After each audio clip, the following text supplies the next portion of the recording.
Well, hi, good morning, and thank you for joining me in my shop here. It's March 15th. It's the Ides of March. Wow. And a nice day here. Some sunshine outside. A little bit. The sun's just come up. And okay. So, and kind of a sunny thing about this record player. I really didn't give it much hope when I started on it, but in fact, after quite a bit of effort, I got this working. Now, it's not working great. It still has some mechanical behavioral problems. When you go to start the record, the cartridge or tone arm wants to start way over here. So that's something to be sorted out.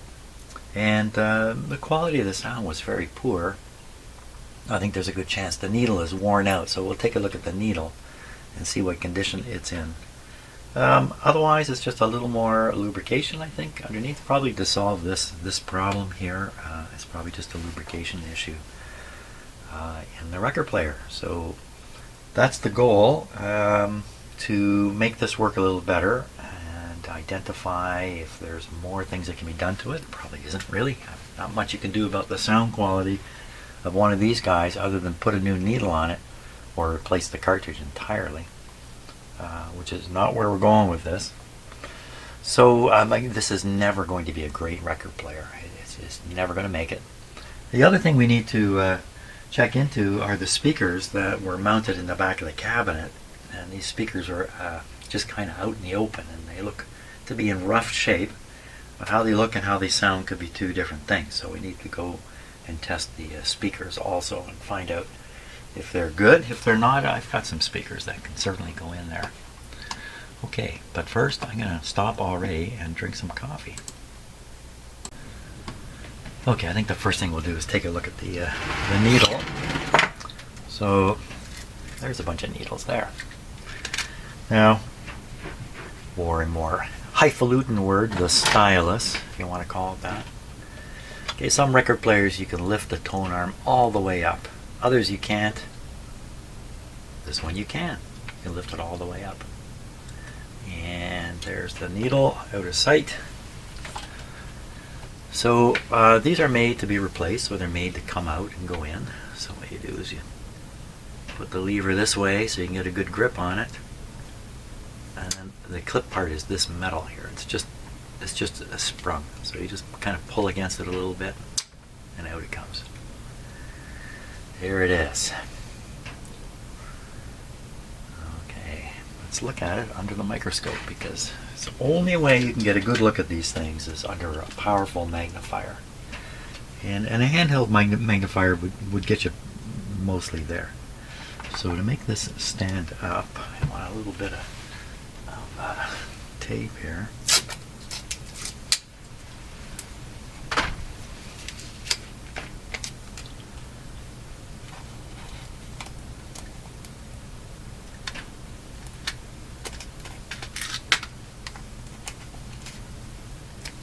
Okay, you're going to be that way?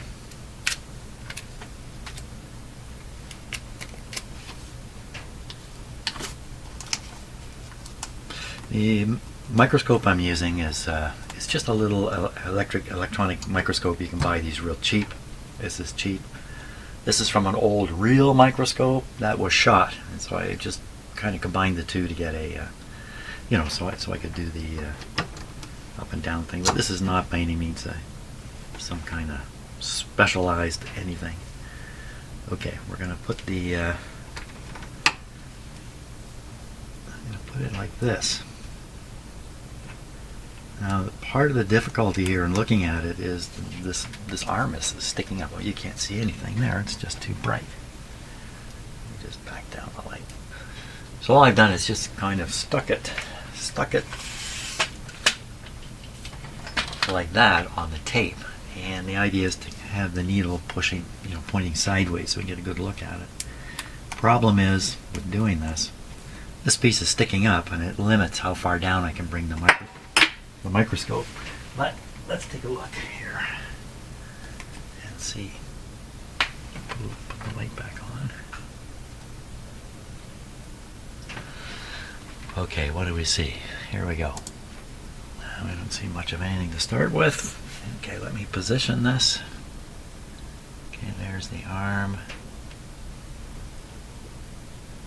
there's the tip. That's the tip right there. Now it's just a question of focusing it. Here we are. Let's give it just a little more light.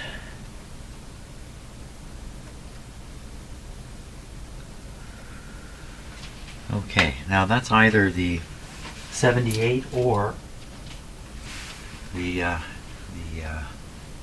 either the diamond needle. Look at the other one. Oh boy! So both of these are worn out badly. Which is which? Yeah, this is really quite worn out. This would explain why the sound wasn't particularly good too. Which is which? So I can read the words on the side of the thing here, and we can be sure of it. So one side says LP. So if that were visible, then the needle that would be down is the one we're looking, this one. So I think this is the needle that you'd be playing LPs with.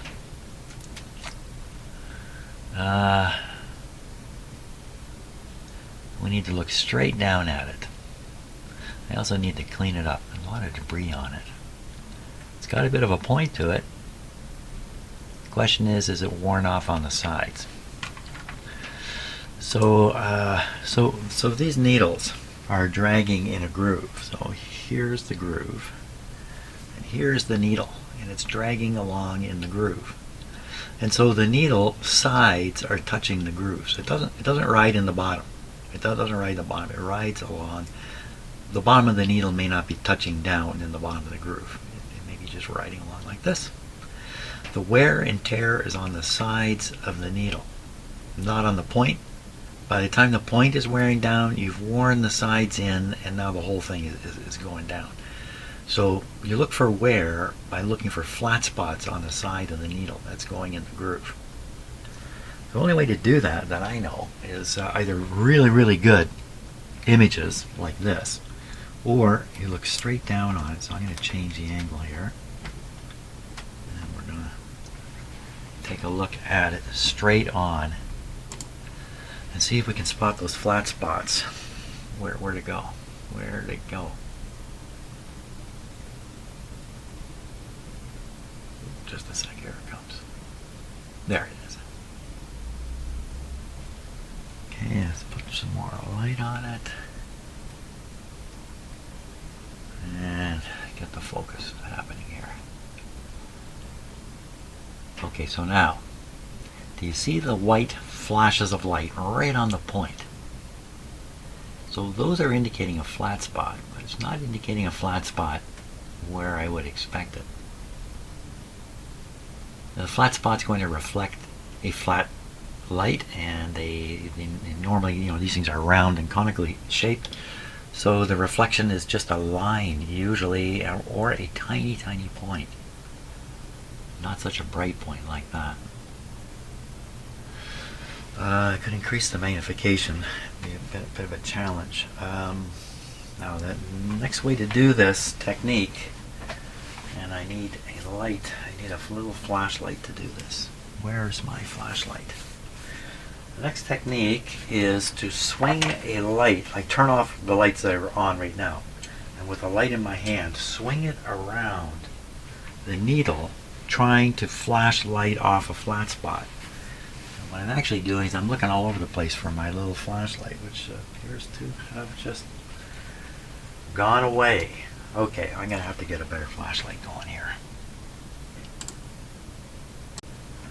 Okay, now this technique I'm going to attempt it has not worked well for me, but it was written up in an older book. This would be before anybody had microscopes available in radio shops and stuff like that. So I'm going to shut this light off here too. This is the light right from the microscope itself. Okay, now we're in pretty much total darkness here. The light you see now is coming from a flashlight. What I'm doing is I'm anticipating where the wear is and I'm shining the light directly at it. So I'm shining the light, well, you can kind of see that one side of the needle is dark, it's in shade. Now, so you're watching the dot, the bright dot on the top of the needle. Let me just do a little focusing thing here.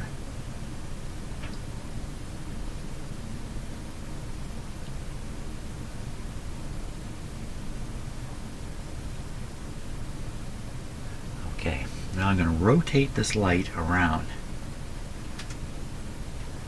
You're watching the reflection come back. Oh my gosh, I don't know how to explain much of this. I'm just doing what it showed. Now I cannot shine it directly in the angle I need to here. So see, it's gotten very, very wide there, the reflection. And now when I'm shining it this way, the reflection is a small point. I scared myself there. What? But when you get around to the side, the reflection becomes more of a wider thing. Is that really true? Can you swear by this? Can anybody swear by this test?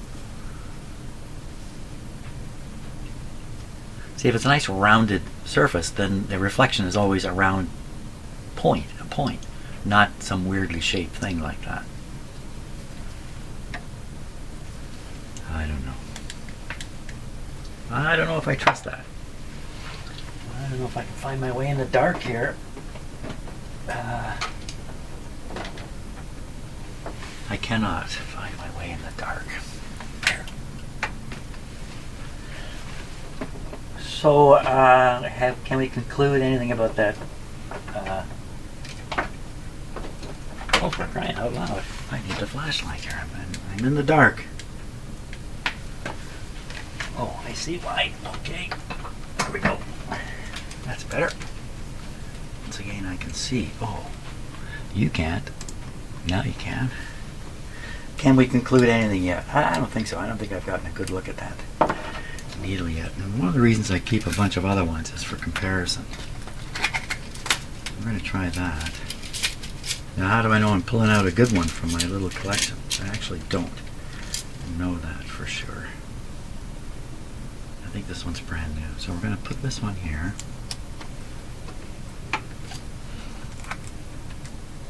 Put that guy like that. Ooh. Darn tape is sticky. And then we'll put this one right next to it. Assuming it's a better one. It looks like an exact replacement, doesn't it? Well, it does. It does look like an exact replacement.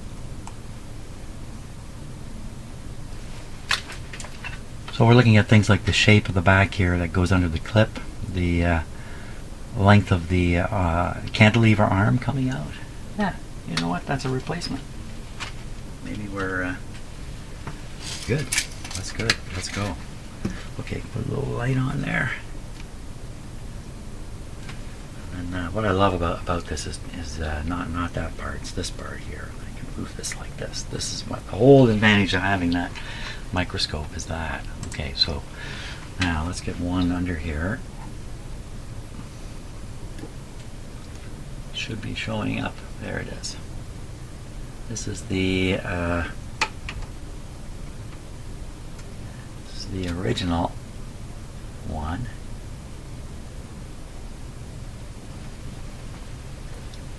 Put some more light on it here.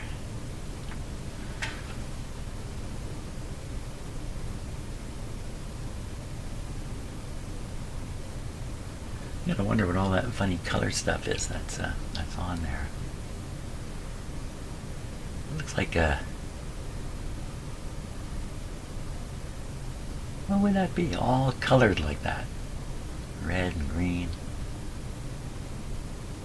That's kind of mysterious. I don't know what we're seeing there. The way these things are constructed is not simple. The actual conical point you're looking at is actually a complicated thing. The first part is a piece that goes right through the cantilever arm. Somehow is attached through the cantilever arm, probably sticking out at both ends. The needle is a tiny little bit at the very top of that peak that's glued on to a conically shaped bunch of hard stuff, hard glue. That's what I would call it. It's not really glue. It's some kind of very hard material, like an epoxy or something of that sort. So the bulk of that is epoxy. The very tip is the needle, the diamond part. And this one, so if that's the diamond, this is the sapphire on this side. This is a wider needle. It's not worn down terribly, although it could be. It's this one would show that reflection really clearly, I think. Can we get the light going again? So yeah, this particular angle, you can kind of sweep around. Yeah, I would not expect a flat spot or a worn needle here, because who's playing 78s on a record player from the late 60s? No, nobody. They're all playing modern records. So, okay, so that's a look at the old one. Now we'll take a look at the new one. So for just get this in our. So that's what the diamond looks like on the old one. Get the dimensions roughly in your head, and now we will slide over to the new one. I shouldn't really call it a new one. The other one is what I should really call it. Now here's a better look at what really should be there. Okay, let's focus in. So when you look at the point, there's no point on this needle. And from my eye, just looking at it, it looks like the sides are worn off. Looks like it's been worn down to be a chisel. And that's quite possible. Let me put my little spotlight on it here. Like, see, that whole area there is flat, and the whole thing reflects, fairly flat. I think that's more like a farmer's plow going through the field now than a needle in a record. So in terms of using this as a replacement, I don't think so. That's probably the diamond one, and this one is the sapphire one. Again, you can see it does look like the material that's holding the tip is clear, but the tip itself is not. You can see it kind of more clearly here, and that needle is probably not worn very much at all compared to this other guy. Let's go back to the other guy. Whoops, wrong control. Wow, it really does look like a chisel. So we go back way over to the, whoops, going the wrong way. Go back to this one.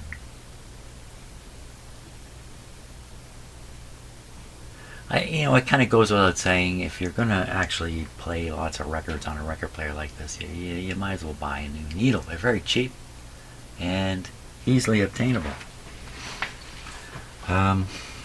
So I don't think we're going to get much more out of looking at this needle. What I'm going to do, is it really the reason why the sound was kind of crappy? Well, there's too many reasons in a row for that, including the small speakers I was using here in my shop. So really, just looking at it with my eye, and I can hardly see anything, I just get the impression there's no needle there at all. Do I have a replacement? Do I happen to have another one that's going to fit in there? And the chances are small. No, not this one. No. I have a bunch more to look at. But the chances of there's so many of these needles and cartridges that, the chance of happening across one that's going to work, pretty small. But they are easily available. Let's take a look at the cartridge here. I'm going to stop for a minute, and we're just going to study the cartridge for a minute. My computer took me on a magical mystery tour there, so I had to reboot it in the end, and you know how it goes. So I've got my collection of odd record player parts here. I'm looking through it, looking for the possibility that I do have a replacement needle, and I might. This one here. I don't know how this is going to come across on the camera. So I've compared these as best I can, and they're not identical, but they're very close. And the important part is the part that's clipping in. this right in this area here, that this be the same dimension on these two needles, and of course the shaft length and everything else too. So I might have a replacement. So the rest of them, no, but I do actually have a brand new cartridge in here too that I could potentially install, but let's not, we're getting way ahead of ourselves there. So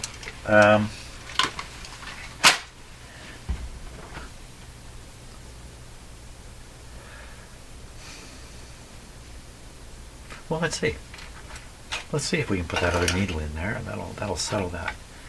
There's some more mouse turds on my bench. There.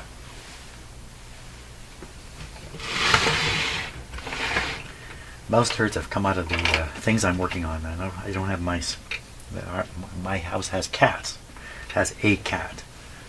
No mice in this house, that's for sure.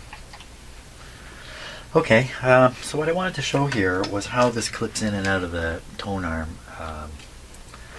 It's a very, very simple thing. So we're going to try to fit the alternate in. Let's see what happens here.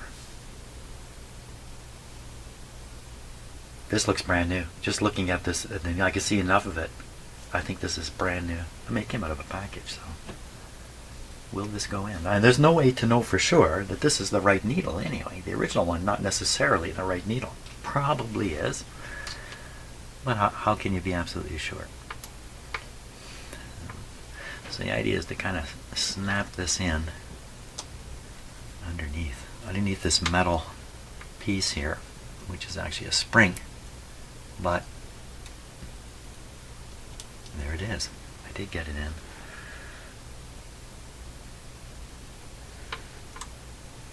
Well, there you go. New needle. How do you like that? Oh, I don't like it. Not so good. Not so good. It fell out. But you know what we could do with this? We can get this in and we can use it for testing. Now let's look. This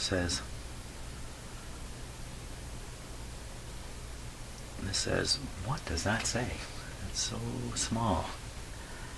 That says, turn it right side up, N164 SD with a big letter S at the start. S. And on this side, oh, it's blank. Really? But there's a needle. Wow. Okay, so there's two perfectly good needles on here. They both look diamond. Only one side is a label and it doesn't say anything about what you use it for. It must be that this can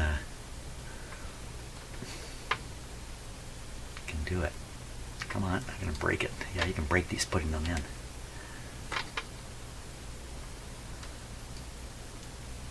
Go in.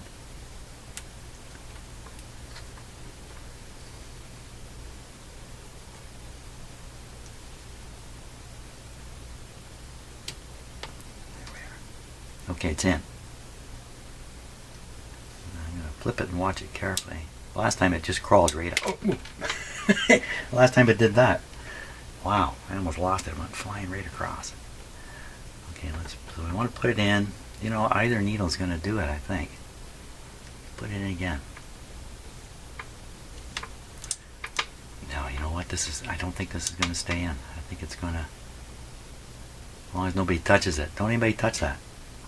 It's good for testing purposes, to see if the sound is better, as if we can remember it. Now here's the thing about sound. I was told this by the salesman who sold me my original stereo. He gave me a lot of advice, and all of it appears to be good, but you don't want to necessarily trust a salesman when they're trying to sell you stuff. But and why am I saying this? Because he told me something, and I forgot where I'm going with this.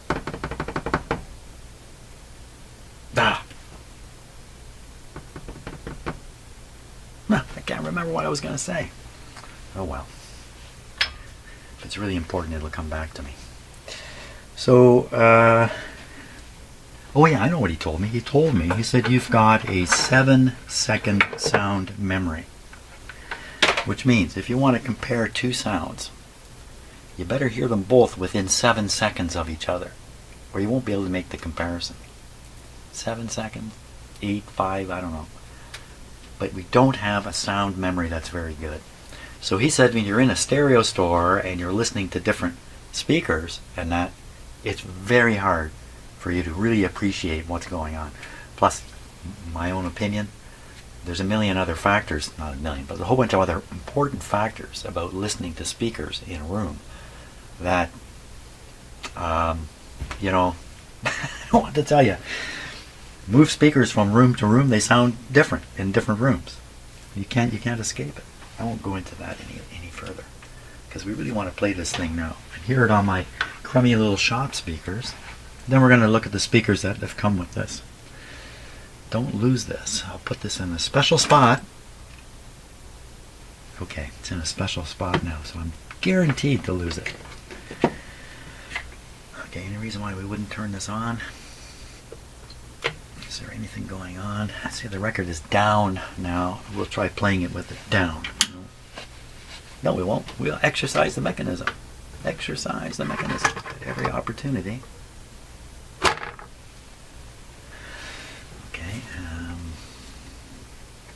there we go.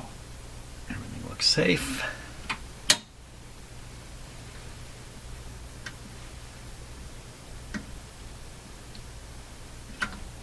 So can you hear that? I'll turn the power on again. What is that? I don't know what that is. I think that's sound coming out of the speaker up here, coming from the amplifier.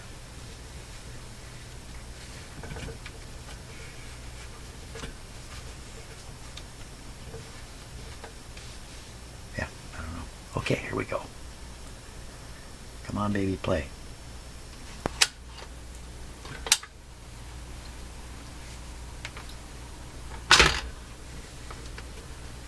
Nope, still doing that.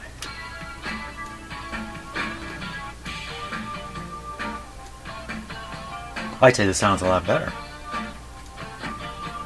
Skipping a bit.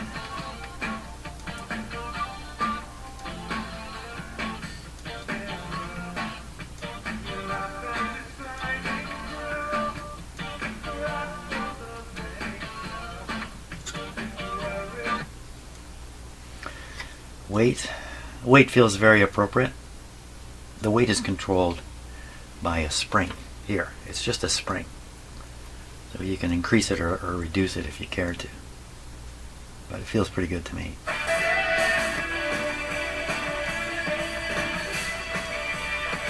There's skipping.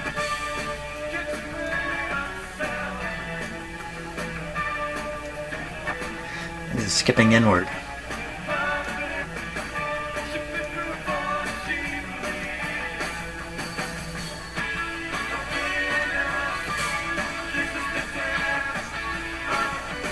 This is the only record I can play in my shop here and not get a copyright hit on it. Well, there's a couple things here. One is maybe this is too light. It is pretty light. I think these guys need like 5 or 6 grams of tracking force to, otherwise they won't stay in the groove. It's skipping inward. That could be because of this force that takes place that pulls the tone arm inward, and this has to do with the exact position of the needle relative to a straight line drawn out here.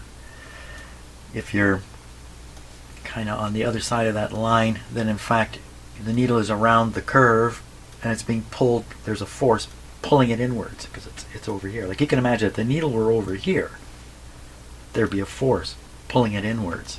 The record would be pulling it inwards. So that's called skating force, and better record players have compensation for that. You have a spring or some kind of weight or something going on to pull back against the skating force. This one probably relies on nothing more than weight keeping the needle in the groove. So we can weigh this and find out what it actually is. Okay, so that's it for that until we weigh the needle. Yeah, that's not bad. That's okay. I think it's an improvement. Just don't flip the needle. Okay, let's measure the tracking force here. I'm going to get the record out of the way.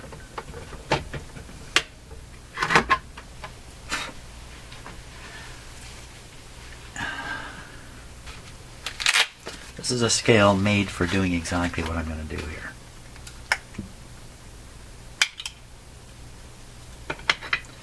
That's the where the needle is going to sit. And we have to bring the record back over. Okay, so we have to turn this on. I have used this twice. It's all 8s.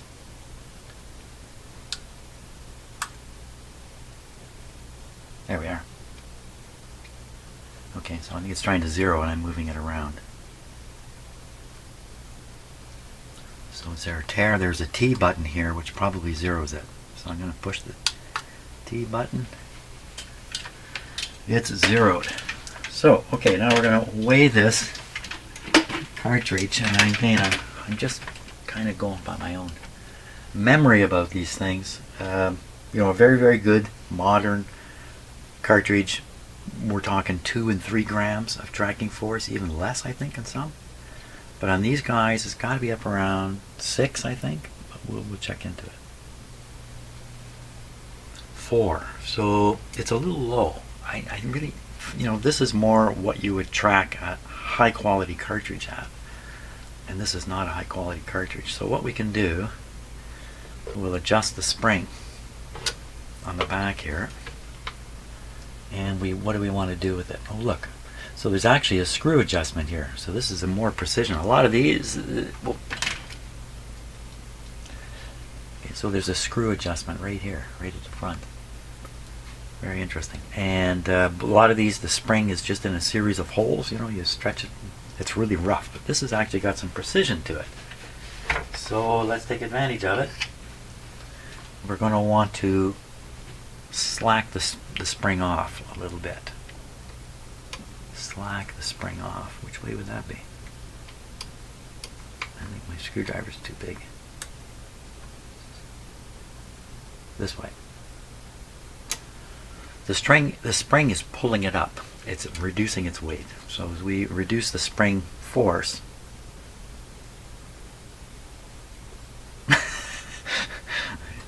a little slow on the game there. Okay, here we go. 4.39. 4.39.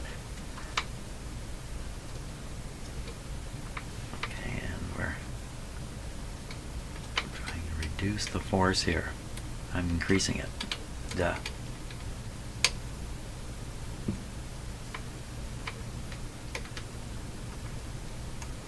Don't know how much to turn, but we can just give something a try here. Oh, here with it up, it's really loose. I don't feel any spring back. 4.5.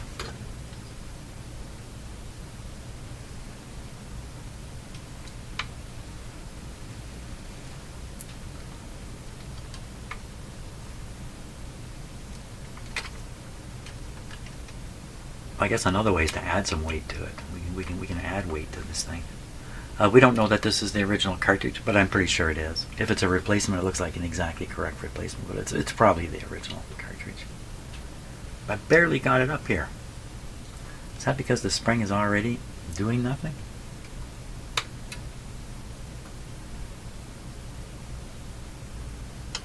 I would say the spring's already doing nothing. It's loose when it's up like this.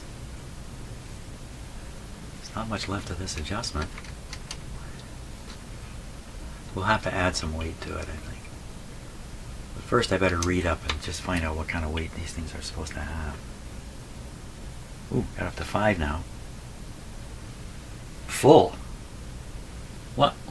It says full. Full. What's that mean? Full. What was that? F-U-L-L. Full of what?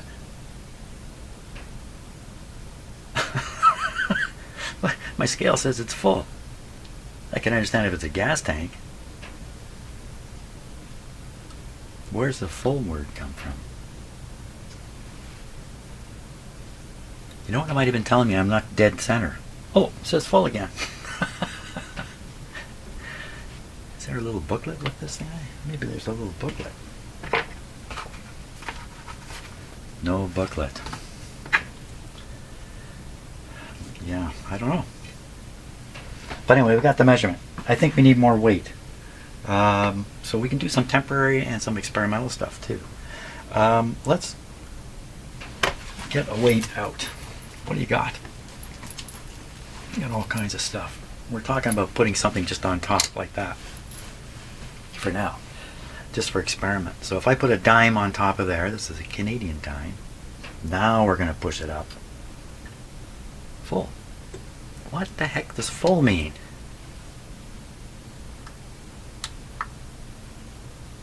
Ounces? Oh my gosh. GN.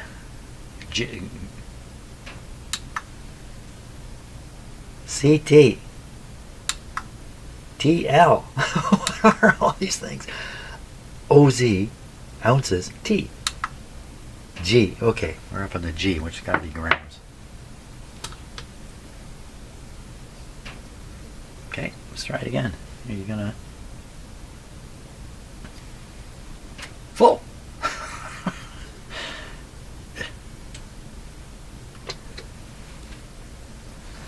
I can't imagine this thing has a limit, but I'm hitting the limit on it. Am I? Let's try another scale. Let's try another one. This one is made specifically for doing needles. But for some reason it's full. Full of crap. Full of something. This one, this is more, you know, for measuring your cocaine and stuff like that. Let's see what happens here.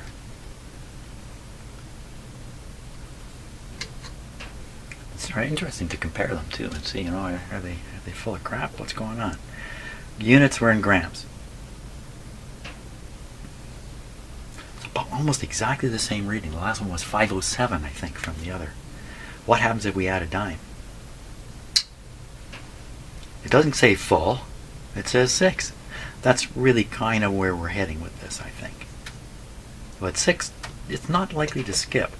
And I think we might get a little better quality sound out of it, too. With a little more weight on it.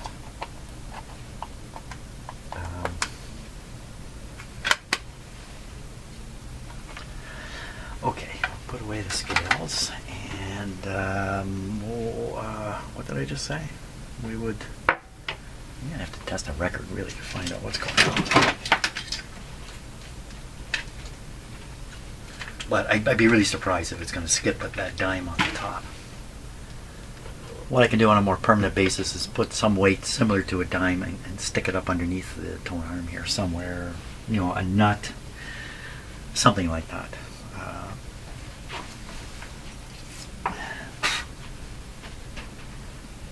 Maybe a fishing weight. How about that? Okay, once again, Mr. Record Player, play the record. Oh, this never came back. That's not too good. It never came to the stop. All the way over, all the way back. Skipping now.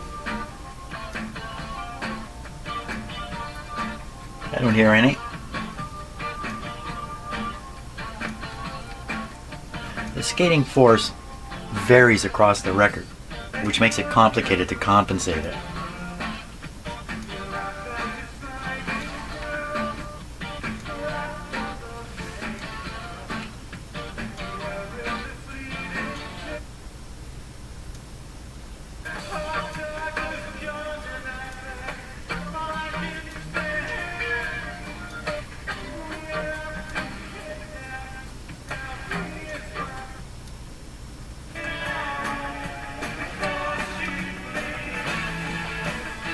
I skipped it that time myself.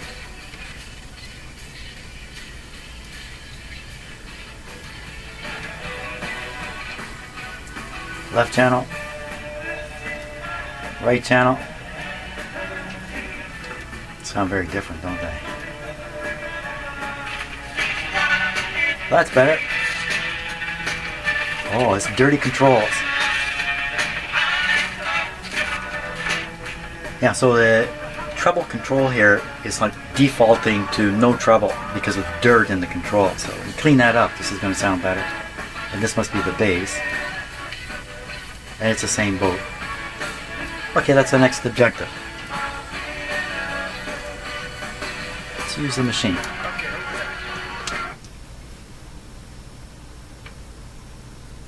So while it was doing that, I was watching the... don't do that. Oh! While I was watching that,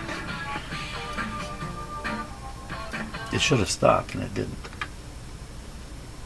It should stop. It's not gonna. So something is sticky here. Can I not? That stopped it.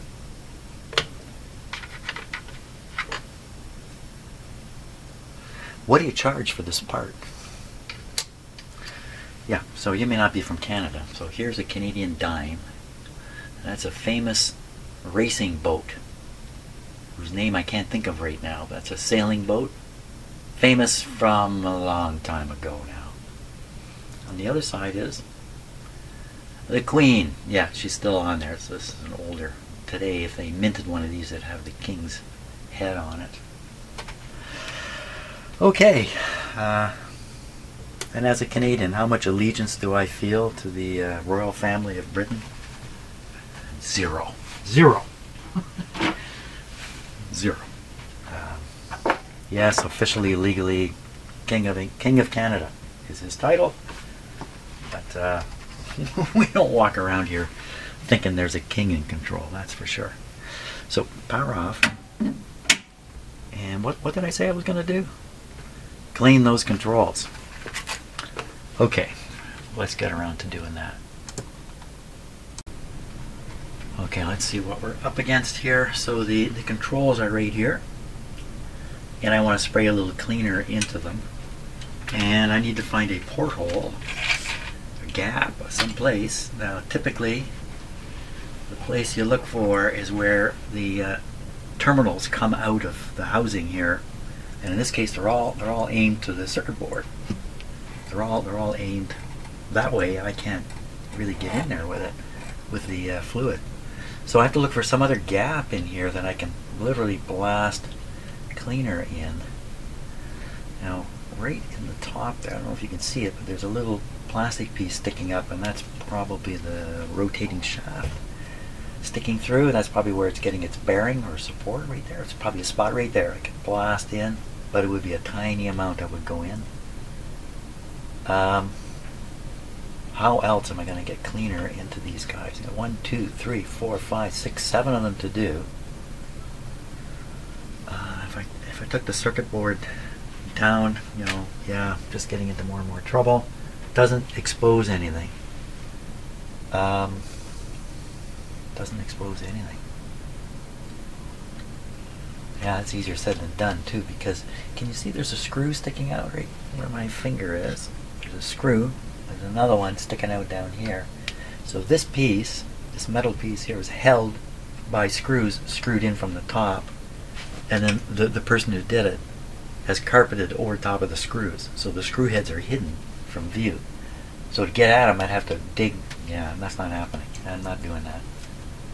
So now another way is to tip this thing up so gravity is in favor, and then just try to literally pour stuff down into it, like alcohol, for instance. I mean, you could afford to pour a lot and, you know, spill 90% of it. What would it matter? That's probably how I have to do this.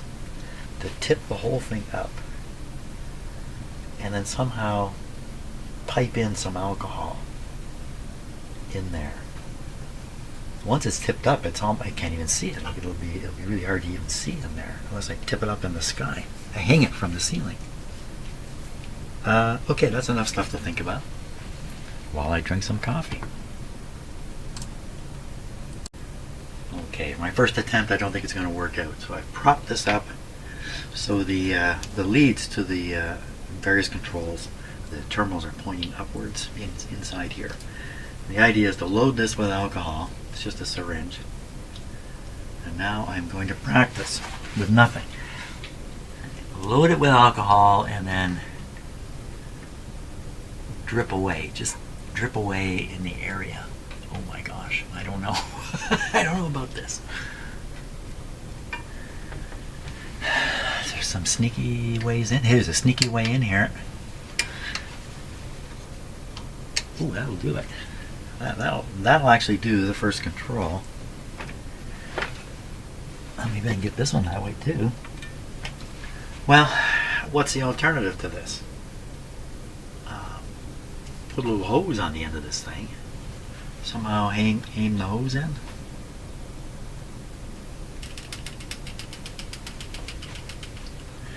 Once again, it's alcohol. I don't think it matters if I spill it all over the place while I'm doing this. So the other thing is I have to be able to turn the controls, there we go, while I'm doing this. Because you want the alcohol to go in and then you want to sweep it around in there. Okay, that's what I'm going to do. I'm not going to do it on camera. I'm just going to do it. And we'll see what the result is afterwards. You know, this is so crazy what I'm doing. I've decided to leave the camera on and film the craziness. I'm going to put the lid on here. So I got a lot of alcohol. First one we're going to do is just up in behind here. I'm going to go like this. And I'm going to... Oh yeah, this is going to work. This one's going to work. I think I really need a bright light in there. So this is going to kind of maybe wreck up the video a bit. But this is a very powerful light. I want to shine it. It's so powerful. You can't let, you know, I can't, if I can see the center of the light, it's hard on my eyes. So I always have to keep this thing aimed away. It's so bright. And I have trouble doing that. Okay, I can see now. I can see clearly now. Fire one. Oh my gosh, I put a lot. Alcohol went everywhere. 1 of 7. Now the other one. Right here. Yeah, I'm sure that went in. Pretty sure. Okay, now you've seen what I'm doing. I will strug my way through the rest of them. And hopefully this will clean them up. Oh, that thing is burning my eyes out. I can't see. Okay, problem here is I don't know if I actually succeeded without setting the whole thing up again and testing it. So that's what I'm going to have to do. And so often when I'm doing this kind of cleaning of the volume controls or whatever, radio, record player, whatever, I like to have the unit on. And as you do the cleaning, you can hear the effect. Can't always do that safely, or it's not always wise to do that. But at least you know the effect you're having. In this case, I don't know what effect I had. So, you know what? I gotta do a bunch of stuff here. So, good time to go drink coffee, do the stuff, and then we'll try and see if I clean them up. Okay, let's give it another try. So, plug it in.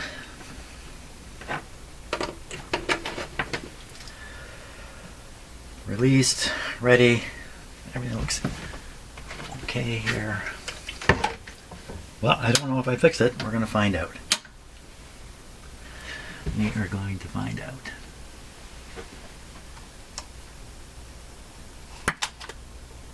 Nice pop on the speaker there.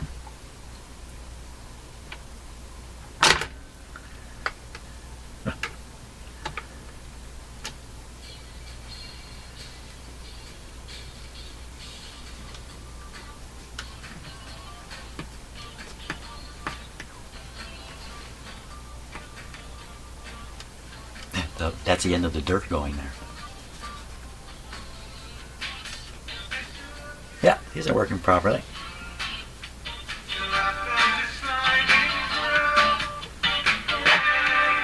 I pumped it. Well, what are these two not doing here?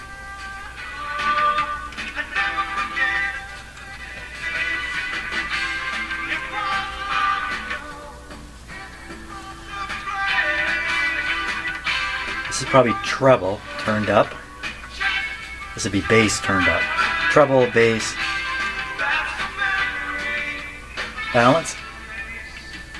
It's that channel over there. It's over there.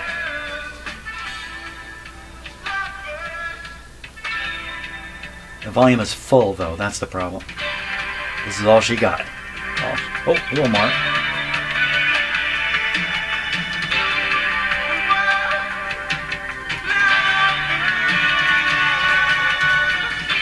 So that's producing a volume here in my shop which would be comfortable for listening to, and you could be talking with somebody while this is playing. That's kind of the level of volume. In terms of driving a party in your house, this guy's not going to really do it, I don't think. Now I'm using fairly small speakers. You can see them up there. That's that guy up there. That's just a small speaker. Can't reproduce the bass. I think from here I'm going to turn my attention to the speakers that are inside the beast over here. Let's take a look at those. Okay. Those two big speakers, now they've been sitting there, down there, collecting dirt. Something horrible. They're screwed in place. Screw, screw, screw, screw, screw. So I think I'm going to take them out because we need to take a look at them. They are filthy.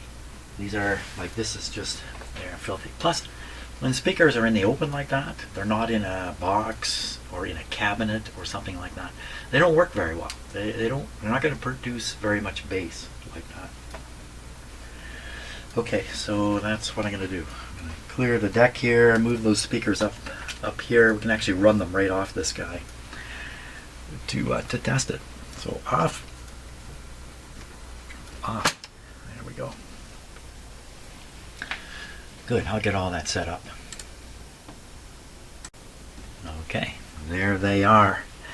I don't know how clear it is in the camera, but these are just filthy. Let's get rid of this wire here. Yeah, look at that. Like, what was going on there? Yeah, I'm going to get rid of the wires here. Well, maybe I'll leave this one. I'll cut it up here. Maybe I can make use of it, so we're going to leave it on there. There's also this shell grounding lead. Comes from here, but doesn't have a similar spot on the other speaker. It's kind of weird.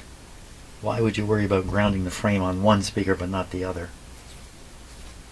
Kind of a weird thing. And then this was looped around onto here.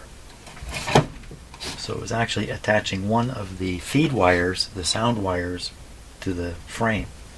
Why? I don't know. I don't know why. Why would somebody do that? I don't know. Could probably get this out of here. May as well. Oh, is that a note explaining itself? No. And so this weird thing can go away permanently, never to return. Look at these speakers now. So they're loaded with dirt. Probably picked up a lot of moisture. So there's a dent right here. There's a tear right here. Otherwise, it looks pretty good. This side looks pretty good. The really beat up speaker will develop radial cracks all along here. There's one like that and that. Those are probably, and there's one developing here, I think. Okay, well, that's not bad. Take a look at this one. Oh, it looks different. The cone material is different.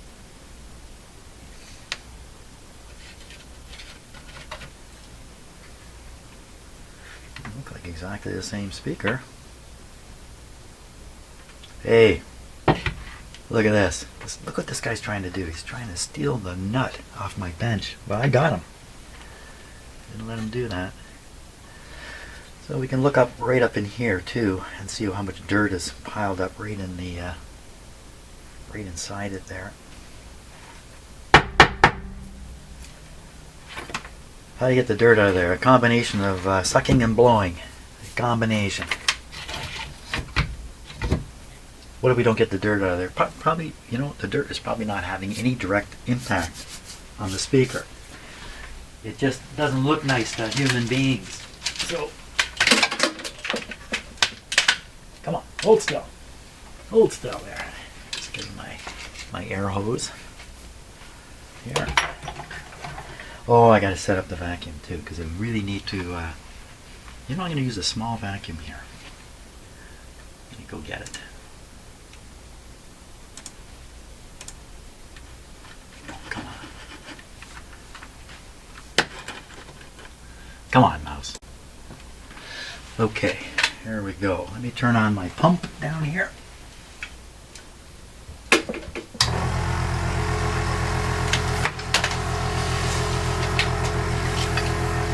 Use a hand vac.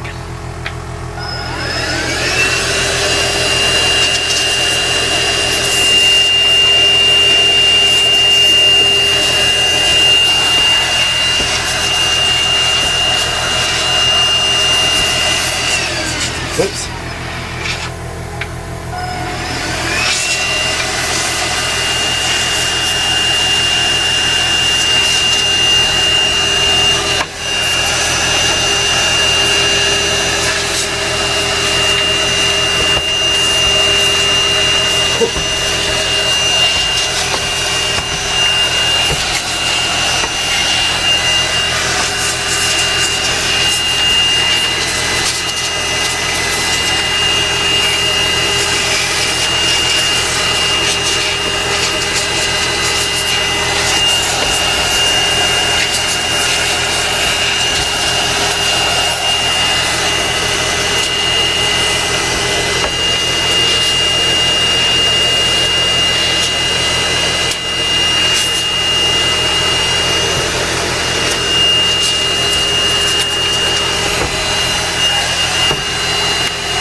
Well, that's better. Okay, I'm going to carry on and do the other speaker. Okay, I think I have these speakers connected. Now, the reason these speakers, and any speaker like this, just out in free space like this, is not going to produce a lot of bass, is because the air it's pushing out in low frequency, the air it's pushing out, that's supposed to come all the way to our ear, is going to actually slip around the edge and get caught up in the negative pressure that's occurring behind, right? When the speaker's pushing the air forward, it's pulling the air in from behind. So it will pull the bass air right around, and it won't make it to your ear. So the bass is tremendously reduced with a speaker just hanging in the open like this. Unfortunately, that's what we're going to have to check with. I'm interested in, do these speakers work? Not do they work well. I'll do something else to figure out, do you work well? Question is, do they work? And I'm going to use the record player to test them. Why not? Here we go. Okay, I'm going to just put this on manual. Ooh, did you hear the big pop there? That's the amplifier coming to life. You hear a buzz? It's pretty loud. Let's turn it down. Okay, play the record. Play the record.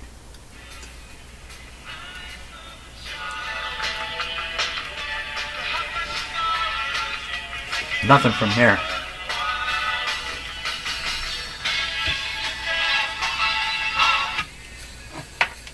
Okay, what you're hearing now is just the needle on the record. You're not hearing the speaker. I just wanted to play one. I probably got it connected poorly.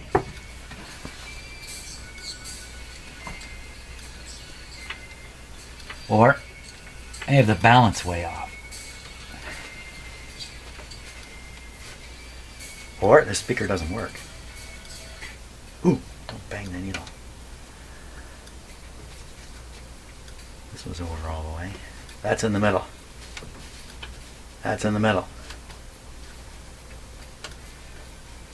That's in the middle. This is the balance. Volume is full. And we don't worry about the tone. I don't hear a thing.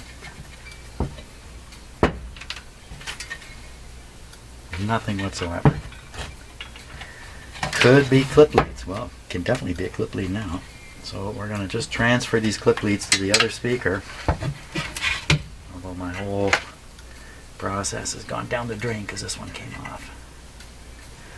Let's put it back on. This was just a ground connection. So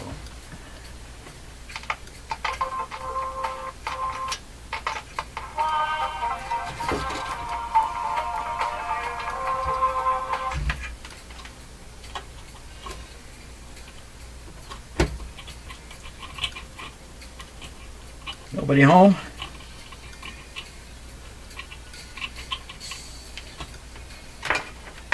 Appears that this works and this doesn't. That's the impression I've got. Let's turn this off now. Turn it off this way.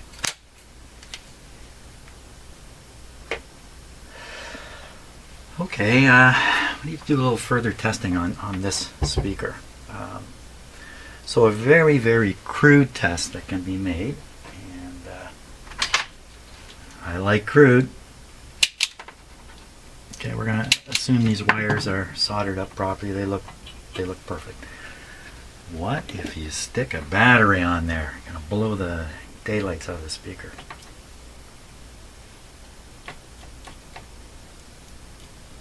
Is this battery any good? I have a reliable battery meter here. Battery just laying around like that. 4.4 volts. Well, that's enough to make lots of sound come out of here. This speaker appears to be dead, which is very uncommon. It's a very uncommon thing. Surprisingly enough, these aren't even that old. The speaker that went with the radio is much, much older. Speakers, for some reason, stand up. And that's impressive because had speakers been the kind of thing that just won't last 30, 40 years, then all these old radios would be wrecked because all their speakers would be shot, like the capacitors. But it's not. These things are actually standing up really well. Except this one didn't. So, do we need to do another test?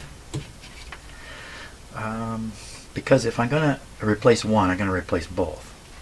What's the use of keeping one? Not that it makes much difference with this quality of stuff. And these speakers are not even far apart in the cabinet, so the stereo effect is extremely limited, if you could hear it at all. I think we're on our way to replacing these speakers. I think that's probably the best thing to do. Yeah. Okay. Coffee break time again. How many coffee breaks do you have, man? So here's a pair of speakers. Hey, don't they look similar?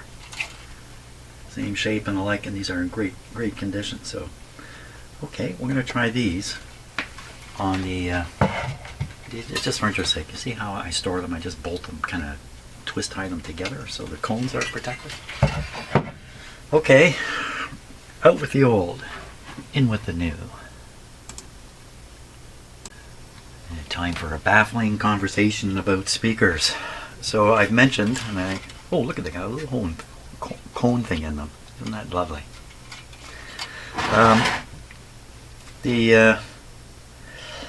mentioned that certainly the low frequency sound, the air will kind of just be sucked across here to the back, and it won't produce pressure out at your ear. So the way you stop that is by baffling the sound. Now the best baffle, you can picture a board with a hole for the speaker, and the board goes on forever. Just a flat board just goes on forever. So there's never a chime where the air at the back is touching the air at the front. They are separated by a board. That would be the ideal arrangement. But that's a little impractical if you have your speakers on a 15-foot board. So that's terrible. So we make a smaller board, about maybe this big, and then you can extend the board by putting sides on it. So you've got a box, basically a box. A box, still, the air inside cannot make it to the air at the front if the box is sealed. If the box is open at the back, the air has a long journey to come around. So not much of it is going to make that kind of journey. If you close the box off, and a lot of speakers are in closed boxes, then the air that's inside the box can't get out of the box, and the pressure of the air is going up and down as the cone is moving. And so it's actually resisting the movement of the cone a little bit because of back pressure, or however you want to view it. So speakers can be designed to accommodate all that stuff, and things can be done to accommodate all these variations and whatnot. In some cases, the speaker has a porthole cut in it down here, and there'll be a hole with a tube of a very particular diameter and a very particular length. In that case, they're letting the air out from inside the box, but they're trying to control it in such a way that it benefits the sound of the speaker. And the length of the tube and the diameter of it and the size of the box, all this stuff comes into play. Those are called bass reflex speakers, and they're talking about the bass because the bass is where this problem occurs. And they're trying to accommodate all these problems with speakers. So now this one was just these ones, well, not these ones, but the other ones were just sitting mounted in the basically the open back of this cabinet. If we put a board here and cut holes for the speakers, we'd be way ahead. Yeah, so the air on the good side of the speaker would have to come around and get up here instead of just short-circuiting around the edge. We could do something like that. That's pretty big for me. I don't normally get into that kind of stuff. How much better would the sound get? Well, that's a good question, because maybe not that much better. There isn't a heck of a lot of bass coming from this record player. There can't be, because those record players, if they reproduce bass, if they have big whopping speakers and a good amp and a cartridge that can do it, you'd end up listening to the motor running inside the record player coming out of your speakers. You just hear this low rumble all the time. Who wants that? Nobody wants that.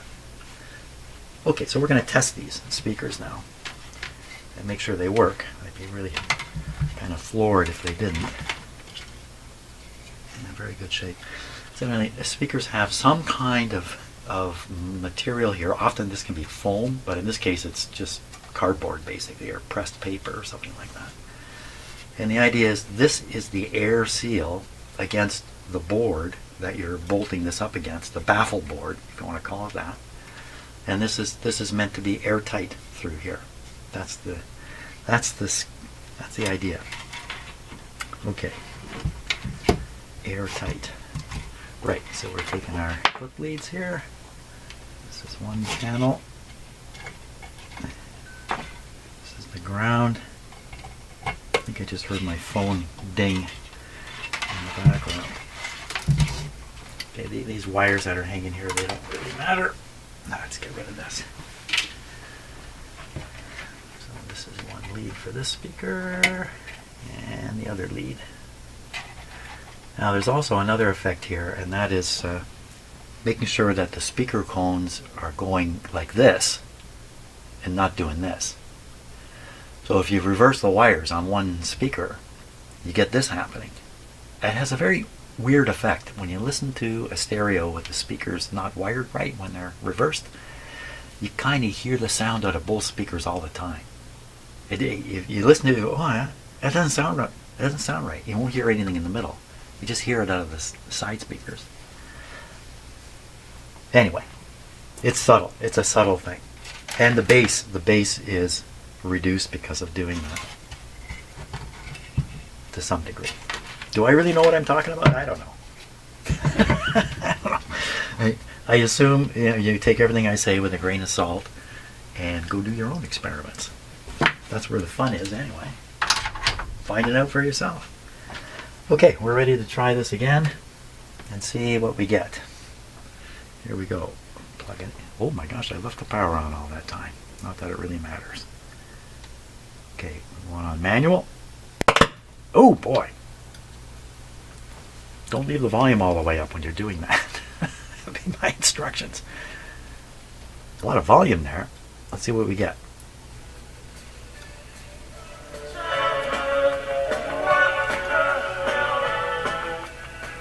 That speaker. That speaker.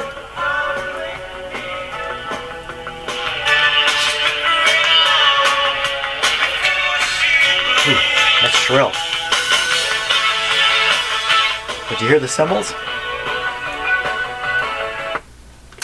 So when you're trying to listen for high sounds sound like this. That's a really high frequency sound. Cymbals produce high frequency sound. So that's what you listen for when you're trying to find out if the high frequencies are coming through. And they're coming through here. Of course, they're kind of boosted in the sense that the bass is greatly reduced while these are sitting on my bench. So we're getting a false impression of what these speakers really would do if they were properly baffled. That's baffling. Well, they both work. There is a slight hum. You can hear. So that is probably due to the wires coming up into here. If you listen, you can hear a slight change in the hum. And you can also hear my stomach growl. So the fact you can turn the volume down, it disappears. I think probably part of the deal here is the cartridge is a little weak. But it's working. Now, I mean, if you really want to sit and listen to records and become a record listening person, this is not the record player to do it with. You need one with a balanced tone arm and a much better record player than this. But if once in a while you want to play a record, this will be fine. What should we do now? So we have the speakers, we have the needle, we have the mechanics. No, we don't have the mechanics because this thing keeps coming over here. That's what's next, and I think that's probably going to be for tomorrow because where am I on the clock here? So 11:15 in the morning. Yeah, I don't know if I want to go further because the next step might be a little involved. Let me see how much video I've got here already.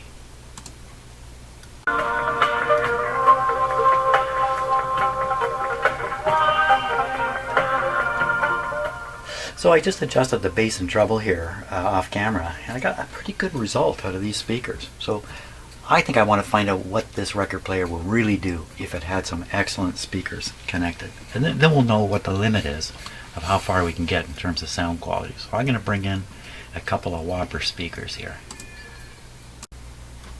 Okay, not sure how well this is going to work. So I've taken this guy out of the circuit. You can see the wires disappearing down to, look at this whopper of a speaker here. This is it. I paid $10 for a pair of these speakers at a yard sale many years ago. Look at that. Wow.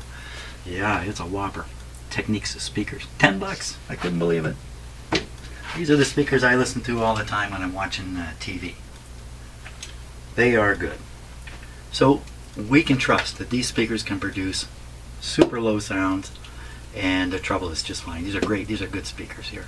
They might require a little bit of power, maybe beyond what this thing can produce. I've already listened to it, so I already know what's going to happen.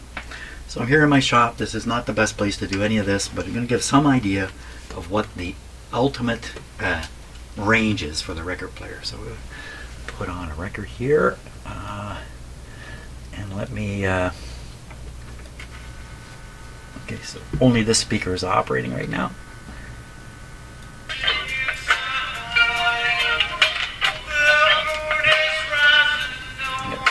Switch it now.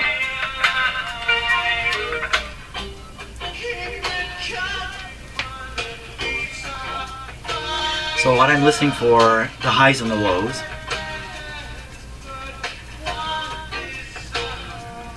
Yeah, I've got the treble and the bass cranked up full on there. So now I'm going to try to improve the sound. I'm going to cut the treble back. And I don't think I can raise the volume, can I? Volume is full.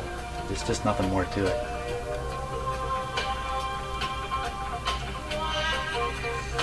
So it's virtually no bass being reproduced from that record. There's just nothing there. No bass drum. Bass guitar is missing.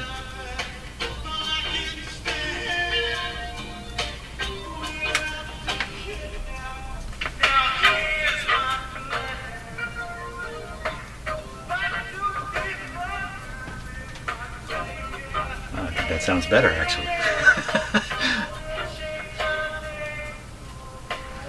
Good. aside from the little hum that's there. Okay, I think we got the whole story here. So the no use trying to get super bass out of those speakers. There's no bass to get out of them anyway, coming from the record player, which is normal.